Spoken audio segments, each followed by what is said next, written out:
Hi friends, today நம்ம பார்க்க போகிற டாபிக் வந்து எண்ணெய் பேஸ்ட்டை எப்படி ஃபில்டர் பண்ணுறது, அடுத்தது கோன் எப்படி ரெடி பண்ணுறதுன்றதை பற்றி பார்க்கலாம்.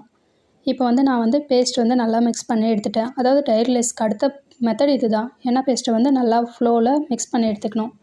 அடுத்தது வந்து நீங்கள் வந்து பெரிய கிளாஸ் இருந்தால் வச்சுக்கோங்க. என்கிட்ட கிளாஸ் இல்லாதனால நான் சொம்பு வச்சுட்டேன். ஃபஸ்ட்டு சொம்பு வச்சுட்டு அதுக்கு அடுத்தது வந்து பிப்பிங் பேக்கை உள்ளே வைக்கணும். செகண்ட் ஸ்டெப் வந்து ஸ்டாக்கிங். சாண்டில் கலரில் இருக்காங்கள்ல, இதுதான் ஸ்டாக்கிங். இதை வந்து நல்லா அழகாக உள்ளே வச்சு வெளியே வந்து சொம்புக்கு வெளியே வந்து நிறைய ஸ்டாக்கிங் இது வந்து வெளியே இருக்கிற மாதிரி வச்சிடணும்.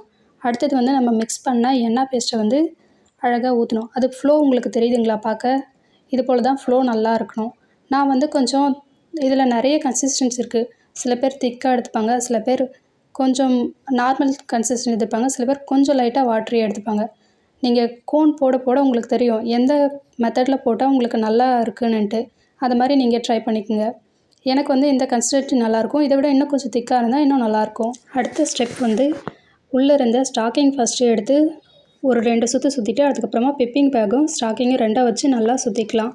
அடுத்து லெஃப்ட் ஹேண்டில் வந்து நல்லா பிப்பிங் பேக்கை சுற்றுனதை வந்து நல்லா பிடிச்சிட்டு ரைட் ஹேண்டில் வந்து ஸ்டாக்கிங்கை மட்டும் பிடிச்சி நல்லா ஒரே ஃப்ளோவில் தம்பு பிடிச்சி இழுத்துட்டு வெளியே எடுத்துருங்க. அவ்வளோதான். இப்போ வந்து ரெடி ஆகிடுச்சு எண்ணெய் பேஸ்ட்டு. இவ்வளோதான். இதை வந்து கட் பண்ணிவிட்டு நம்ம வந்து கோனில் ஊற்றி ரெடி பண்ணிக்கலாம் பேஸ்ட்டு. இப்போ இந்த ஸ்டாக்கிங்கில் இருக்கிற வேஸ்டேஜ் பாருங்கள், அதில் எதுவும் வேஸ்டேஜும் இருக்காது. இருந்தாலும் நம்ம ஃபில்டர் பண்ணிக்கலாம். அடுத்தது கோன் ரோலிங்கை பற்றி பார்க்கலாம். இதுதான் செலஃபன் ஷீட்டு. அடுத்தது வந்து நான் வந்து பின் வந்து 3 டைப்பில் இருக்குது. உங்கள்கிட்ட ஒவ்வொரு டைப்பாக காட்டுறேன். இப்போ காட்டுறல இது வந்து 0.45, இது வந்து 0.5, அடுத்தது வந்து 0.38 லென்த்தாக இருக்குது பாருங்கள். நம்ம யூஸ் பண்ணுறது வந்து 0.38. மீதி ரெண்டுத்தையும் கவர்க்குள்ளே வச்சுக்கலாம். இது ஒவ்வொன்றும் ஒவ்வொரு சைஸில் இருக்கும்.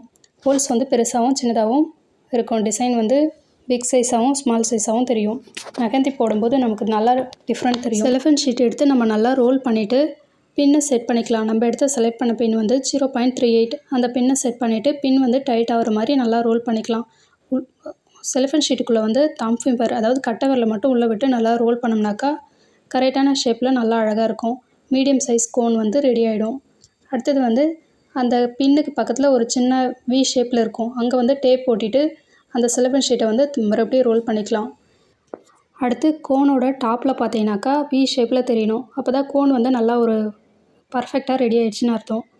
அடுத்தது இந்த மாதிரி கேப் இருக்கிற இடம், அதாவது அந்த செலஃபன் ஷீட்டை வந்து எண்ணெய் பேஸ்ட் வந்து லீக் ஆகாமல் இருக்கிறதுக்காக இது போல் 2 டேப் போட்டு ஒட்டிக்கலாம். கோன் ரோல் பண்ணுற வீடியோவே இதுக்கு முன்னாடி ஒரு வீடியோ போட்டிருக்கேன்.